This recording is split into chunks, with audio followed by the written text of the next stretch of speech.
नमस्कार और स्वागत है इस खास विश्लेषण में। आज हम एक बहुत ही दिलचस्प हिंदी कथा के अंदर उतरने वाले हैं, लेकिन हम इसे एक आम कहानी की तरह नहीं, बल्कि एक जबरदस्त हेस्ट या एक चतुर मनोवैज्ञानिक खेल के रूप में समझेंगे। तो चलिए, बिना वक्त गवाए सीधे मुद्दे पर आते हैं। आज का हमारा सबसे बड़ा सवाल यह है, सोचिए जरा, कैसे एक बिल्कुल आम ईमानदार मजदूर एक बेहद शक्तिशाली और लालची जमींदार को मात दे सकता है, वो भी बिना किसी ठोस सबूत के। जब मेहनत की सारी जमा पूंजी किसी और के पास फंस जाए और कोई रास्ता ना बचे, तो वहां से अपने ही पैसे कैसे निकालेंगे? आज का ये पूरा विश्लेषण इसी दिलचस्प पहेली को सुलझाने पर केंद्रित है। तो चलिए शुरू करते हैं पहले भाग से, ईमानदार मजदूर। हमारी कथा की शुरुआत होती है भूषण से, जो एक भयानक अकाल से बचकर रोजगार की तलाश में विजयपुर गांव पहुंचता है। यहां आकर उसे जगत सेठ नाम के एक अमीर किसान के पास काम तो मिल जाता है, लेकिन शुरुआती दिन सच में बहुत कठिन थे। काम कोई छोटा मोटा नहीं था। 50 गाय और भैंसों की देखभाल, उनका गोबर साफ करना और उन्हें वक्त पर चारा पानी देना। और इस तोड़ देने वाली मेहनत के बदले मिलता क्या था? महीने के अंत में सिर्फ 200 रुपए, 2 वक्त का खाना और उसी गौशाला की महक के बीच सोने के लिए एक छोटी सी जगह। ये जिंदगी जीने के लिए नहीं, सिर्फ जिंदा रहने के लिए एक कड़ी जद्दोजहद थी। लेकिन भूषण उन लोगों में से नहीं था जो आसानी से हार मान ले। उसने पूरी लगन से गौशाला को साफ रखा और इस मेहनत का असर सीधा दूध की गुणवत्ता पर पड़ा। जगत सेठ उसकी इस ईमानदारी से इतने ज्यादा प्रभावित हुए कि उन्होंने तनख्वाह सीधे दोगुनी कर दी, पूरे 400 रुपए। ये बिल्कुल साफ दर्शाता है कि कड़ी मेहनत और ईमानदारी का फल जरूर मिलता है। अब बढ़ते हैं दूसरे भाग की तरफ, विश्वासघात। यहां से इस कहानी में एक नया और परेशान करने वाला मोड़ आता है। देखते ही देखते कई साल बीत जाते हैं। भूषण एक छोटी सी कुटिया बना लेता है और बेहद किफायत से जीता है। इन सालों में अपनी खून पसीने की कमाई से एक एक रुपया जोड़कर वो पूरे 5,800 रुपये जमा कर लेता है। उस दौर में ये एक बहुत बड़ी रकम थी। पर अब सबसे बड़ी चिंता ये थी कि गांव में घूमने वाले लुटेरों और चोरों से इन पैसों को महफूज कैसे रखा जाए। यहां पर एक बहुत ही गहरा मनोवैज्ञानिक तुलना देखने को मिलती है। एक तरफ भूषण को देखिए, वो जमींदार की छवि पर इस कदर भरोसा करता है कि बिना किसी कागजी कार्रवाई के अपनी जिंदगी भर की पूंजी उसे सौंप देता है।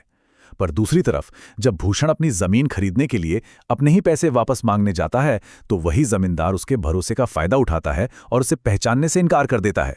कहता है, कहाँ है कागज? ये ताकतवर का गरीब पर एक खुला अत्याचार था।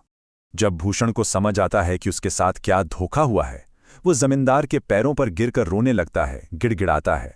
पर वो भ्रष्ट जमींदार पैसे देना तो दूर, उल्टा अपनी आदमियों से भूषण को इतनी बुरी तरह पिटवाता है कि उसके पूरे शरीर पर घाव हो जाते हैं। वो ठीक से 2 दिन तक अपनी खाटिया से उठ ही नहीं पाता और काम पर नहीं जा पाता। चलिए अब देखते हैं तीसरा भाग, एक चतुर जाल।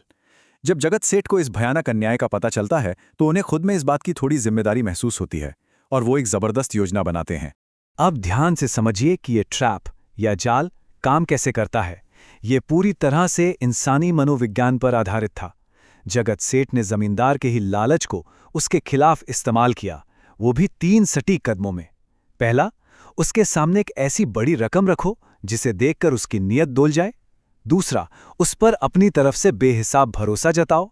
और तीसरा, बस उसके अंदर बैठे लालच को खुद ही पूरा जाल बुनने दो।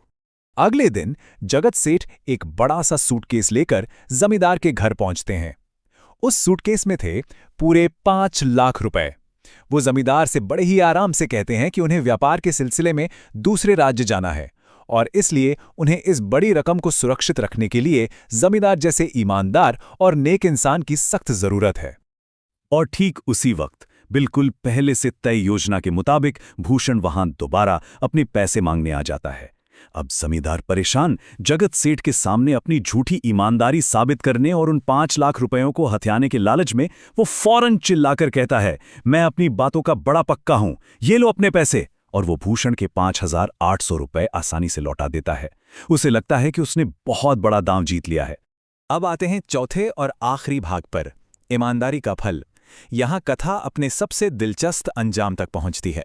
ध्यान दीजिए कि घटनाक्रम कितनी तेजी से बदला। पहला कदम, जमींदार ने लालच का चारा निगला। दूसरा, उसने दिखावे के लिए भूषण को उसके पैसे वापस कर दिए। तीसरा, जैसे ही पैसे भूषण की जेब में गए, जगत सेठ का नौकर वहां भागा हुआ आया और बोला कि व्यापारी तो खुद यहीं आ रहे हैं, इसलिए सफर रद्द हो गया है। और चौथा कदम, जगत सेठ ने कहा, अरे वाह, तब तो अब इन पैसों को यहां रखने की कोई जरूरत ही नहीं, और उन्होंने अपना 5 लाख का सूटकेस उठाया और चल दिए।